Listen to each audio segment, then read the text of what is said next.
Hi guys welcome to Aiki classroom. तो आज का हमारा जो टॉपिक रहेगा that is the biotechnology.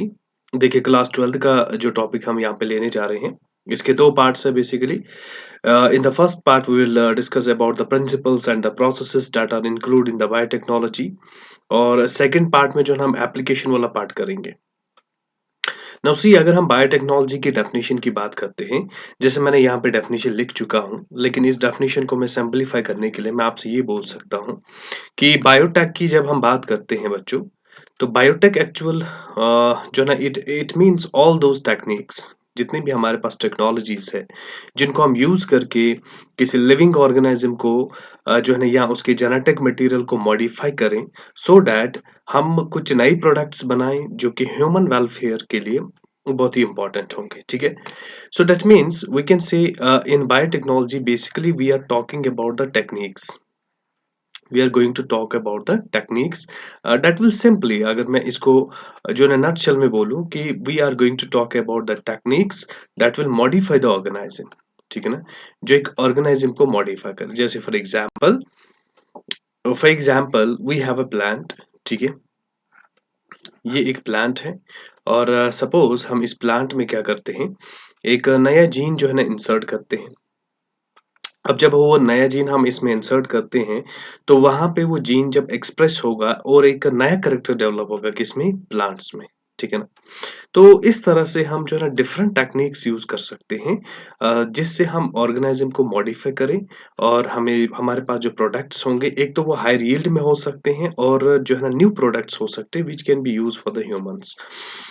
Biotechnology में सबसे इम्पोर्टेंट पार्ट जो आजकल यूज़ किया जाता है that is the RDT, that's a recombinant DNA technology, जो हमें एक्चुअल में यहाँ पे सिलेबस में पढ़ना है। That is we can say that's a part of genetic engineering. तो आरडीटी में हम क्या करते हैं, बेसिकली यही चीज़ें करते हैं हम। वहाँ पे जो है ना डिज़ायर्ड जीन लेते हैं और उसे जो है ना हम अपने एक होस्ट में डालते हैं जहाँ पे उसका क्लोनिंग होता है और हमें जो है ना नई प्रोडक्ट्स मिलती है। जैसे बच्चों, आपको पता होगा कि आजकल रिकम्बिनेंट इंसुलिन बनाया जाता है, एंटीबायोटिक्स बनाए जाते हैं, वैक्सीन्स बनाए जाते हैं। तो ये सब जो है ना हम इसी फील्ड में जो है ना पढ़ते हैं। ठीक है? तो देखिए बायोटेक का एक डेफिनेशन जो है ना ईएफबी में भी दिया था। ठीक है ना? Now what's EFB? It is European Federation of Biotechnology. तो उन्होंने भी इसको ऐसे डिफाइन किए, उनका जो डेफिनेशन वो यहाँ पे लिखा है, लेकिन इसका भी मीनिंग यही निकलेगा कि all those techniques we are using to modify the organism.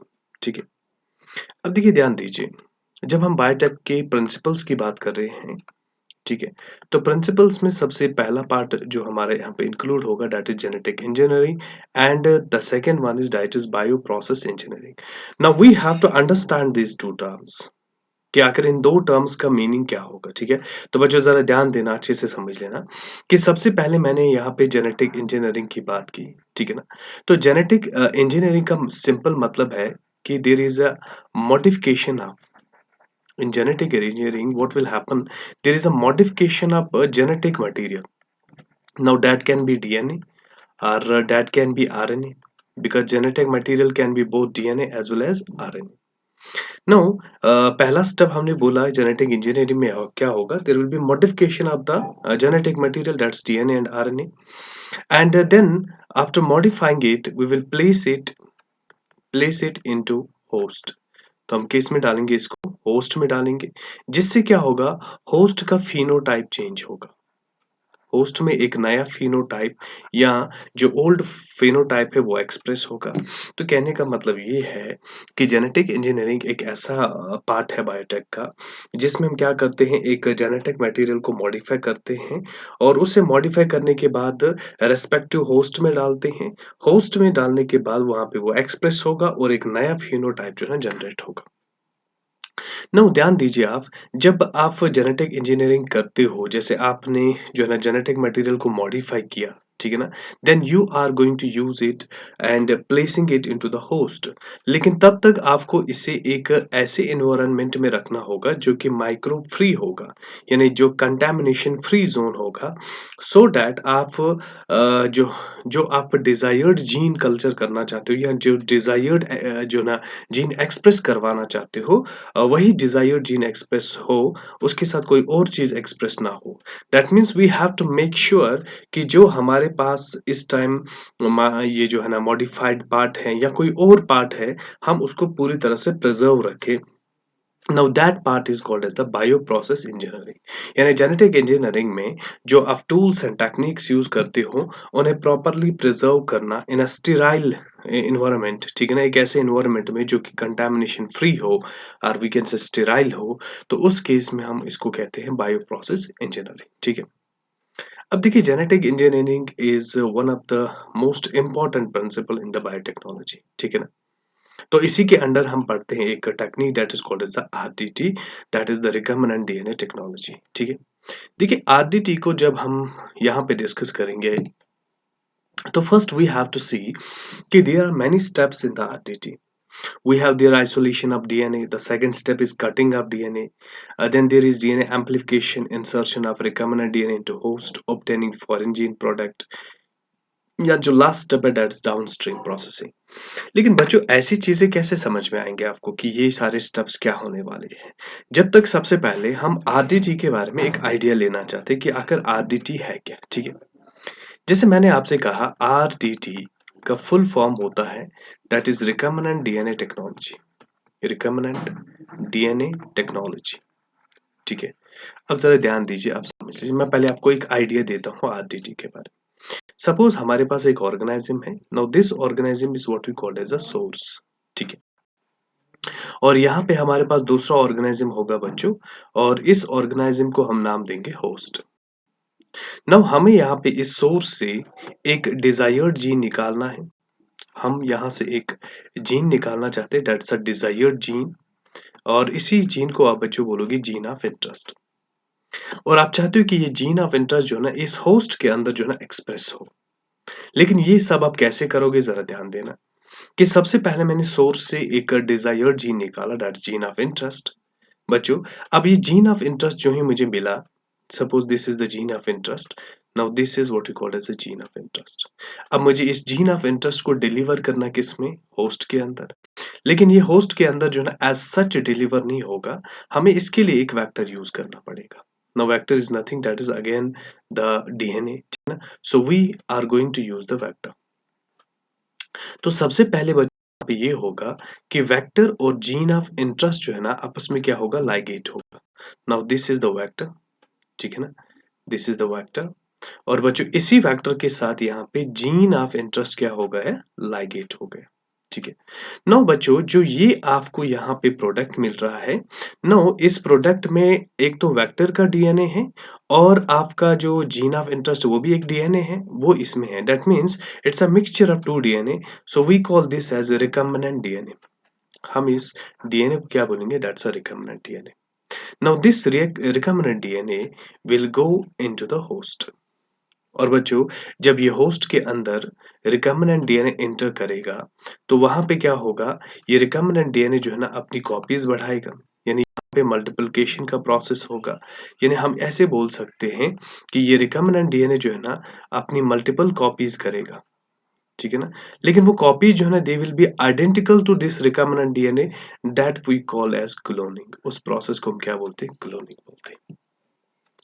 बच्चों यहाँ पे मैं आरडीटी जो है ना डिटेल में समझाने वाला हूँ, because we have to study the RDT in a very detailed manner, but what I am going to show here is a little idea और a briefing about the RDT.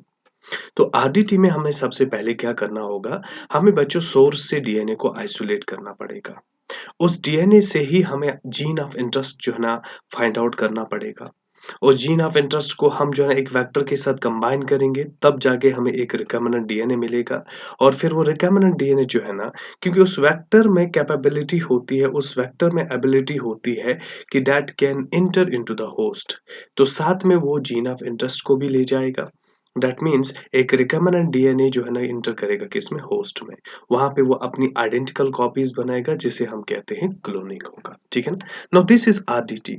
अब बच्चों ध्यान देना, जब होस्ट के अंदर ये रिकम्बिनेंट डीएनए चला गया, उसने अपनी मल्टीपल कॉपीज बनाई।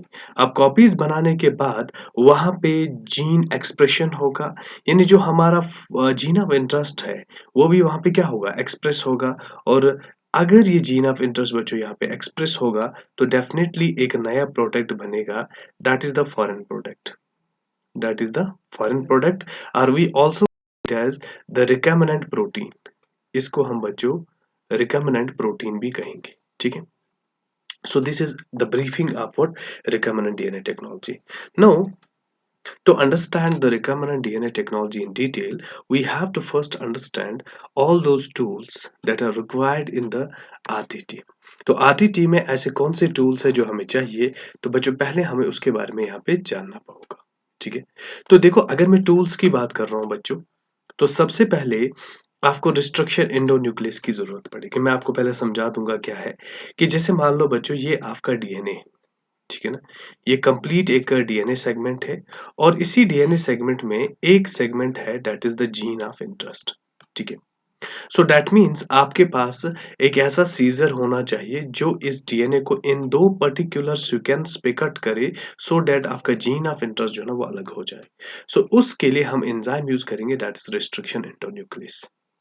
सिमिलरली बच्चों, उसके बाद जो है ना आपका जीन ऑफ इंटरेस्ट होना चाहिए। देन डीएनए पॉलीमरेज का भी यहाँ पे फंक्शन है। उसके बाद मैंने आपसे कहा था कि जैसे मान लो आपका जीन ऑफ इंटरेस्ट है, आप उसको कंबाइन करते हो किसके साथ बच्चों, वेक्टर के साथ। और जब यहाँ पे ये दो कंबाइन हुए, तब आपने कहा था यहाँ पे बनेगा क्या, रिकम्बिनेंट डीएनए। ये जो कॉम्बिनेशन का काम है बच्चों, ये काम करेगा DNA ligase. Now DNA ligase is going to combine the gene of interest with the vector to form what, recombinant DNA, to form what, recombinant. बच्चों एक टेक्निक यहाँ पे यूज होगी, दैट इज जेल इलेक्ट्रोफोरेसिस। जब हम पूरा process पढ़ेंगे उस टाइम हम जेल इलेक्ट्रोफोरेसिस की बात करेंगे, ठीक है ना। Then we have PCR and the most important that is cloning vectors, ठीक है। तो ये सारे टूल्स हैं जो हमें इस आरडीटी में चाहिए, जिन्हें हमें एक एक करके जो ना डिस्कस भी करना होगा। तो सबसे पहले most important tool that is restriction endonuclease, तो इसको हम पहले यहाँ पे डिस्कस करने जा रहे हैं, ठीक है।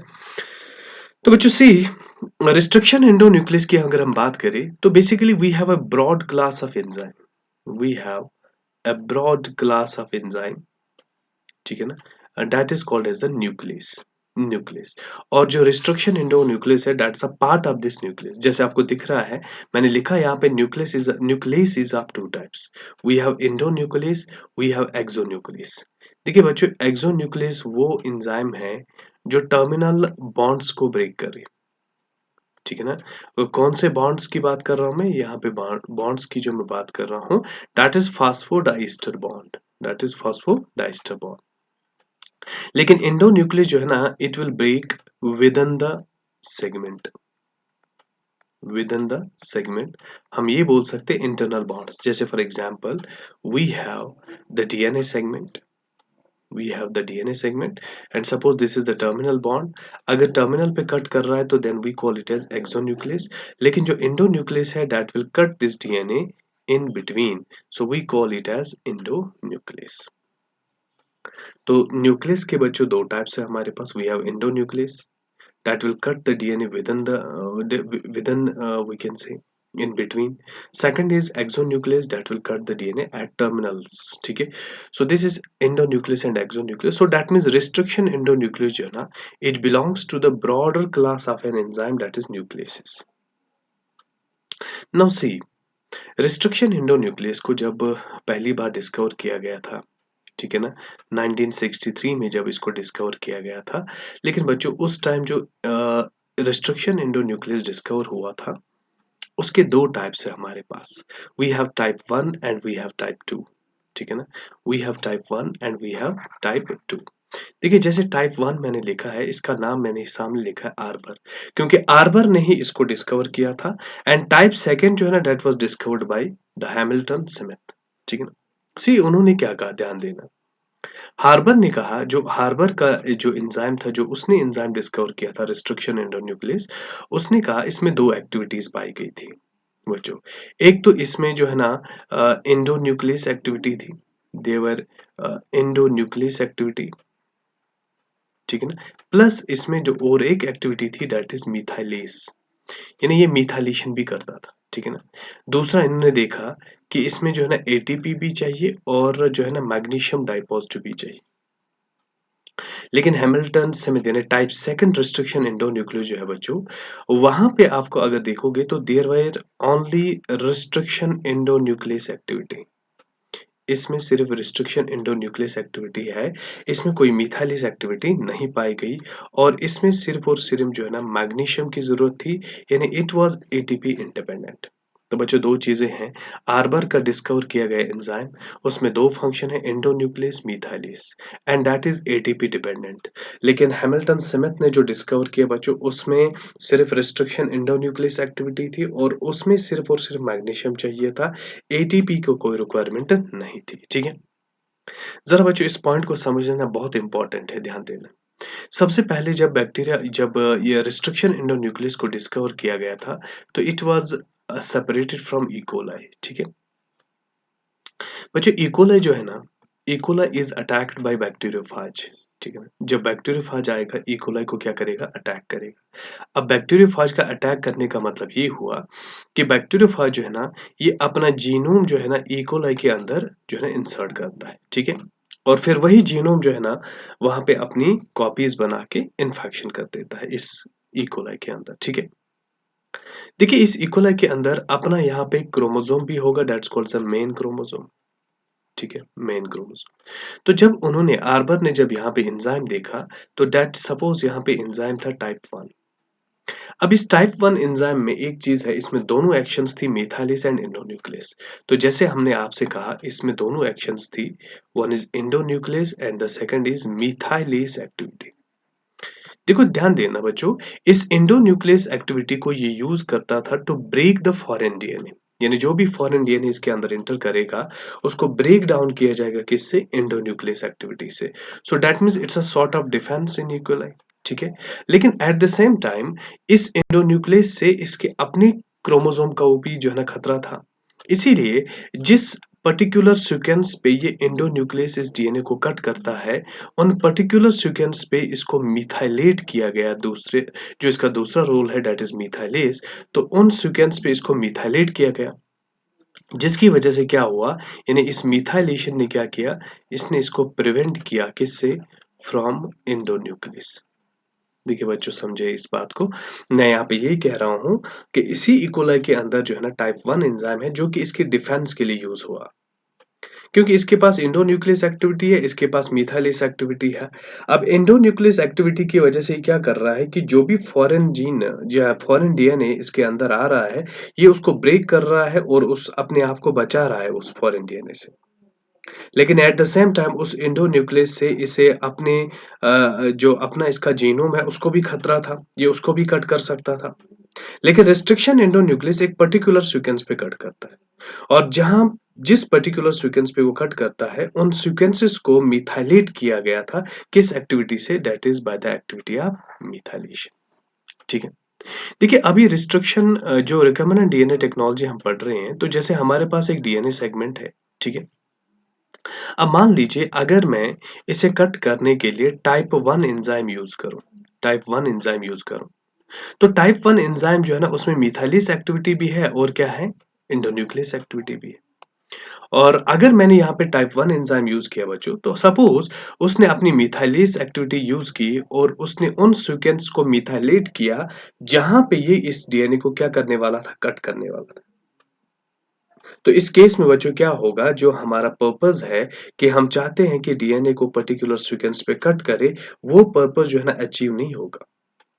तो that means recombinant DNA technology में हम चाहेंगे कि ऐसा एंजाइम यूज़ करें जिसमें सिर्फ़ और सिर्फ़ एंडोन्यूक्लियस एक्टिविटी हो, ना कि उसमें मिथाइलेज एक्टिविटी हो। So that means our main type of restriction endonuclease that we are going to use in the RDT is type 2 and it's not type 1, ठीक है? So that means we can say this is an enzyme that is used in we can say RDT।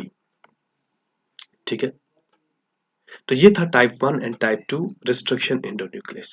Now listen, restriction endonuclease जैसे मैंने आपसे कहा था, they will recognise they will recognise a particular sequence. एक particular sequence को वो recognise करते हैं और उसी पर्टिकुलर सीक्वेंस पे वो कट करेंगे। नाउ दिस पर्टिकुलर सीक्वेंस जब देखा गया कि रिस्ट्रिक्शन एंडोन्यूक्लियस का जो रिकॉग्नाइजिंग सीक्वेंस होता है, एक पर्टिकुलर सीक्वेंस जो होता है, that is palindromic in nature, that is palindromic in nature. Now the question is what does that mean, palindrome किसे कहते हैं? जैसे बच्चों मैंने यहाँ पे एक सीक्वेंस लिखा है, अगर आप देख रहे हो, ठीक है ना? अगर आप ऊपर का जो डीएनए सेगमेंट है इसमें GAATTC लिखा है, अगर आप इसको यहाँ से पढ़ोगे 5-3 इट्स अगेन GAATTC। इसको ज्यादा अंडरस्टैंड करने के लिए हम ये वर्ड यूज कर सकते हैं, दैट इज मैडम। ठीक है ना? मैडम को अगर आप यहाँ से पढ़ोगे तब भी स्पेल वही मिलेगा, इस डायरेक्शन में पढ़ोगे तब भी वही स्पेल मिलेगा। तो we call this word as palindrome. तो जो रिकॉग्नाइजिंग सीक्वेंस होती है किसी भी रिस्ट्रिक्शन एंडोन्यूक्लियस की, that is always a palindromic sequence. जैसे हमने यहाँ पे जो सीक्वेंस लिखा, this sequence is for, you know, this is for the restriction endonuclease, that is EcoRI। ठीक है, EcoRI एक रिस्ट्रिक्शन एंडोन्यूक्लियस है जिसका सीक्वेंस जो है ना, यानी पैलिंड्रोमिक सीक्वेंस जो है, ये पर्टिकुलर सीक्वेंस जो है जहाँ पे वो कट करेगा, वो जो है ना that is palindromic in nature. देखिए, सबसे पहला एंजाइम जो डिस्कवर किया गया था, that is Hind second, that is Hind second, that is it was derived from Haemophilus influenzae. ठीक है, let me tell you one thing कि अगर हम रिस्ट्रिक्शन एंडोन्यूक्लियस की बात कर रहे हैं, जैसे मैंने दो एग्जांपल यहाँ पे लिखे बच्चों आपके सामने, एक है इको आर आई, दूसरा है हाइंड सेकेंड सी। हम यहाँ पे बात करने जा रहे हैं दैट इज नॉमेनक्लेचर। देखो बच्चों ध्यान देना, अगर मैं यहाँ पे हिंड सेकेंड की बात करूं, तो हिंट सेकंड में सबसे पहली बात ये है कि जो सबसे पहला लेटर है, ये जो है ना जीन्स को रिप्रेजेंट कर रहा है, और उसके बाद जो ये छोटे स्मॉल दो लेटर है, ये रिप्रेजेंट करते हैं स्पीशीज को कि किस स्पीशीज से बिलोंग कर रहा है। ठीक है ना? और बच्चों जो डी है यहाँ पे, that will represent the strain, और लास्ट जो न्यूमेरिक है that will represent the order of discovery, order of discovery. बच्चों मैंने लिखा भी है कि अगर हम कंसीडर करें कि यहाँ पे इस नॉमेनक्लेचर के इस जो रिस्ट्रिक्शन एंडोन्यूक्लियस है, इसके अंदर जो है 4 लेटर्स मिलेंगे बच्चों। तो अगर आप उन 4 लेटर्स को ये जो कंसीडर कर रहे हो, सबसे पहला लेटर जो है ना वो रिप्रेजेंट कर रहा है जीन्स को, दूसरा लेटर जो है ना वो स्पीशीज को रिप्रेजेंट कर रहा है, और तीसरा लेटर यहाँ पे स्ट्रेन को रिप्रेजेंट कर रहा है। लेकिन जो बच्चों लास्ट वाला लेटर है, that represents the order of discovery. तो इसका मतलब ये हुआ, अगर लास्ट वाला न्यूमेरिक ऑर्डर ऑफ डिस्कवरी को रिप्रेजेंट कर रहा है, तो मैंने आपके सामने यहाँ पे लिखा था, मैंने यहाँ पे बच्चों ये लिखा था कि रिस्ट्रिक्शन एंडोन्यूक्लियस, जो सबसे पहला रिस्ट्रिक्शन एंडोन्यूक्लियस डिस्कवर किया गया था, दैट वाज हैंड सेकेंड। लेकिन फिर आप कहोगे, आपने तो कहा कि जो लास्ट वाला न्यूमेरिक है that represents the order of discovery, तो ये 1 होना चाहिए, सेकंड क्यों? लेकिन साथ में बच्चों एनसीईआरटी में मेंशन किया है कि it was characterised after 5 years. इसको 5 साल के बाद फिर करेक्टराइज किया गया था, आइसोलेट किया गया था, और तब तक जो है ना इसी स्ट्रेन से हाइंड फर्स्ट भी जो है ना आइसोलेट किया गया था। So that means it is first enzyme that was discovered, just discovered, but it was not completely isolated. We can say characterized. ठीक है ना? That's why यहाँ पे सेकंड इसको मिला नंबर, अदरवाइज इसको फर्स्ट मिलना चाहिए था। ठीक है? So but remember, we have to remember that this was the first restriction endonuclease discovered. Okay. तो यहाँ पे नॉमेनक्लेचर के लिए मैंने एग्जाम्पल लिखा है इको आर आई का। देखिए इको आर आई में जो पहला लेटर है that is E, it represents its genes, that is Escherichia. ठीक है, then there is C O, that is called as the coli. ठीक है ना, and then we have R, that is the R strain.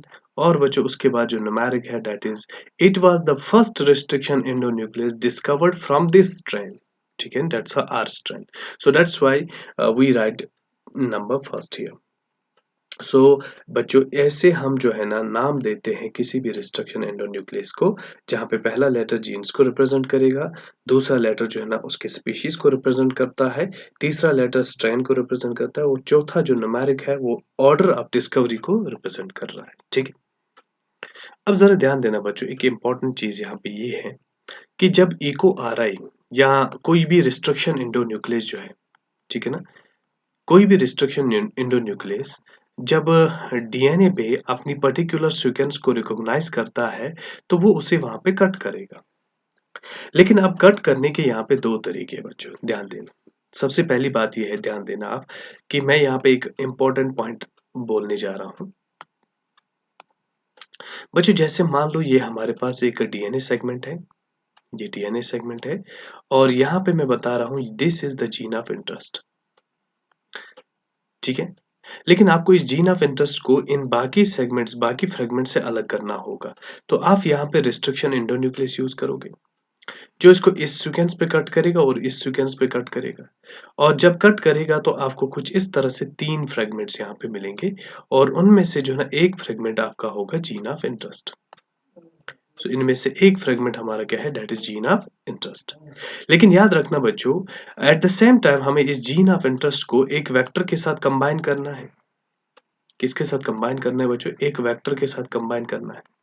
तो याद रखना, जो restriction endonuclease आपने यहां पे यूज किया to separate the gene of interest, वही रिस्ट्रिक्शन एंडोन्यूक्लियस आप इस वेक्टर पे यूज करोगे।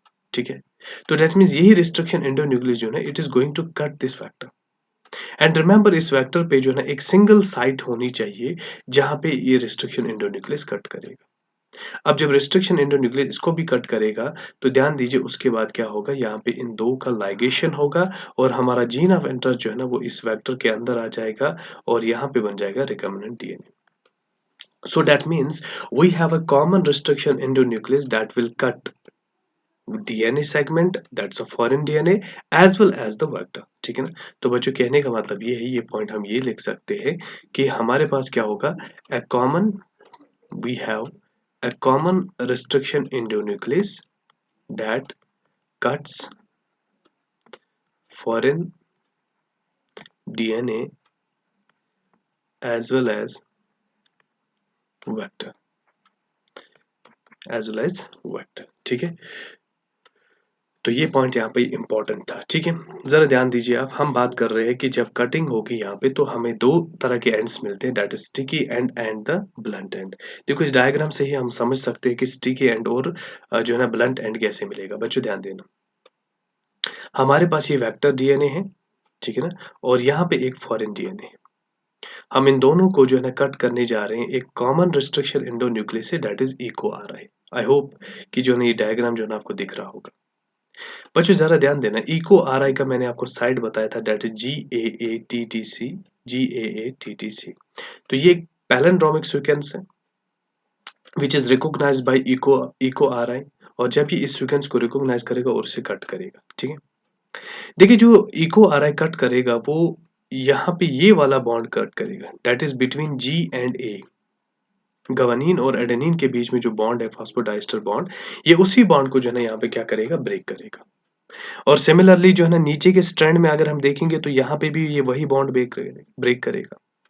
अब जरा आप यहाँ पे फॉरेन डीएनए में देख लीजिए, यहाँ पे भी यही सीक्वेंस आपको देखने को मिलेगा और यहाँ पे भी कट यहाँ पे होगा between G and A and G and A। ठीक है, G and A and G and A। अब देखिए जब इको आर आई यहाँ पे कट किया तो इको आर आई ने यहाँ पे कट किया, इसलिए ऊपर का सेगमेंट यहाँ पे गायब हो गया। ठीक है जी, अब इसी तरह जो है ना फॉरेन डीएनए में भी कट किया, जब यहाँ पे कट किया तो ये नीचे वाला सेगमेंट जो है ना पूरा गायब हो गया और ऊपर जो है ना जी गायब हुआ, ये ध्यान दीजिए आप। ठीक है, तो इस तरह से जरा ध्यान दीजिए आप कि ये जो सेगमेंट्स आपको यहाँ पे मिले, we call them as sticky ends, we call them as sticky ends, क्योंकि यहाँ पे आपको फ्लैंकिंग रीजन्स मिल रहे हैं। ये देखो इस स्ट्रैंड में एक फ्लैंकिंग रीजन है और इस स्ट्रैंड के अंदर एक फ्लैंकिंग रीजन है।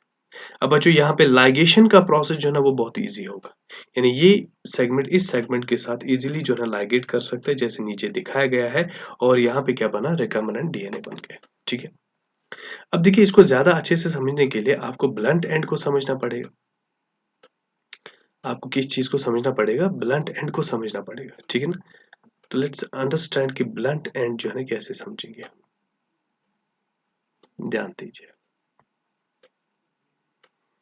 सी बच्चों कि मैंने यहाँ आपसे कहा कि एक यहाँ पे